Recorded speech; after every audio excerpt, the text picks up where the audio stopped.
GT Holidays, South India's #1 travel brand. You know you are special when you're with GT Holidays.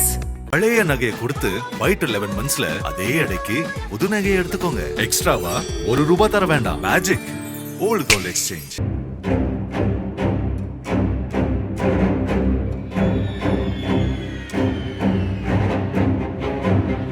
Kovai மாவட்டம் இருகூர் அருகே உள்ள ராவுத்தர் தரைப்பாலம் பகுதியில் கடந்த September 14ஆம் தேதி ஒரு அதிர்ச்சிகரமான சம்பவம் அரங்கேறியது. ரயில்வே தண்டவாளத்தில் 1.5 மாத ஆண் குழந்தையின் உடல் சடலமாக கிடந்தது கண்டுபிடிக்கப்பட்டது. இந்த மர்மமான மரணம் அப்பகுதி மக்களிடையே பெரும் பரபரப்பையும் பயத்தையும் ஏற்படுத்தியது. இதுகுறித்து தகவல் அறிந்து சம்பவ இடத்திற்கு விரைந்த போத்தனூர் ரயில்வே காவல்துறையினர் குழந்தையின் உடலை மீட்டு பிரேத பரிசோதனைக்காக கோவை அரசு மருத்துவமனைக்கு அனுப்பி வைத்தனர். ஆனால் இந்த சம்பவத்தை மேலும் மர்மமாக்கியது என்னவென்றால், குழந்தையின் உடலுக்கு அருகே காணப்பட்ட எலுமிச்சை பழம், மஞ்சள், குங்குமம் மற்றும் வெட்டப்பட்ட கோழியின் ரத்தம்தான். இவை அப்பகுதியில் ஒரு திகிலூட்டும் வதந்தியை பரப்பி குழந்தை நரபலிக்கு பலி கொடுக்கப்பட்டதா என்ற கேள்வியை எழுப்பியது. இந்த விவகாரத்தில் கோவை ரயில்வே போலீசார் வழக்கு பதிவு செய்து தனிப்படை அமைத்து பல்வேறு கோணங்களில் விசாரணை நடத்தி வந்தனர்.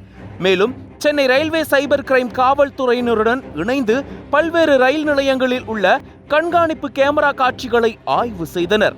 அப்போது சந்தேகப்படும் வகையில் அப்பகுதியில் சுற்றித் திரிந்த சிங்காநல்லூர் பகுதியை சேர்ந்த மரிய லூயிஸ், அவரது மனைவி ராதாமணி, பிரவீன்குமார், அவரது மனைவி கீர்த்திகா, நீலகோணம்பாளையம் பகுதியை சேர்ந்த அக்ஷய், அவரது மனைவி வைஷாலி உள்ளிட்ட 6 பேர் கொண்ட கும்பல் போலீஸ் வளையத்தில் சிக்கினர்.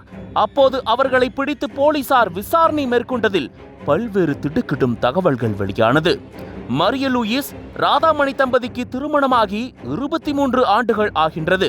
ஆனால் அவர்களுக்கு குழந்தை இல்லாததால் மகாராஷ்டிரா மாநிலம் சென்று வைஷாலியின் தங்கை மூலம் தெரிந்த ஒரு தம்பதியரிடம் சட்டவிரோதமாக குழந்தையை வாங்கியுள்ளனர்.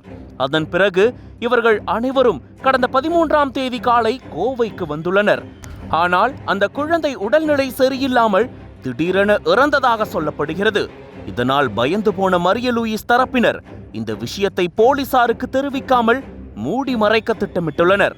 அதன்படி மரிய லூயிஸ், ராதாமணி, அக்ஷய்குமார், பிரவீன்குமார், கீர்த்திகா ஆகியோர் சேர்ந்து கொண்டு இறந்த குழந்தையை இருகூர் தண்டவாளத்தில் போட்டுள்ளனர். மேலும் குழந்தை இறந்தது சனிக்கிழமை என்பதால் சம்பிரதாயப்படி கருப்பு கோழியை அறுத்து மஞ்சள் கலந்த மசாலா பொடியை தூவியது போலீஸ் விசாரணையில் தெரிய வந்துள்ளது. இதை அடுத்து போலீசார் அவர்கள் 6 பேர் மீதும் சட்டத்திற்கு புறம்பாக குழந்தையை வாங்கியது, குழந்தை இறப்பை மறைத்தது உள்ளிட்ட பிரிவுகளின் கீழ் வழக்கு பதிவு செய்து அவர்களை நீதிமன்றத்தில் ஆஜர்படுத்தி சிறையில் அடைத்தனர்.